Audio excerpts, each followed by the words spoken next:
आलू कचालू बेटा कहाँ गए थे, बैंगन की टोकरी में सो रहे थे।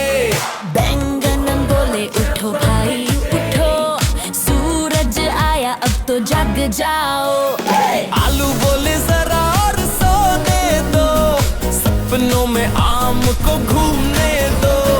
बैंगन हंसे चलो नाश्ता करो, मटर की चाय और टोस्ट भर लो। गाजर कहती चलो स्कूल चले, सब्जी मित्रों के साथ खेले भले, सब मिलकर गाने लगी यूं हम सब सब्जियां मिलकर मस्त हैं।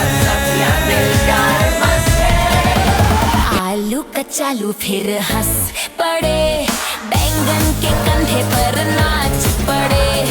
फिर से सबने मिलकर गाया, आलू कचालू बेटा कहाँ गए थे। ओए आलू कचालू बेटा कहाँ चले, सब्जी मंडी चला।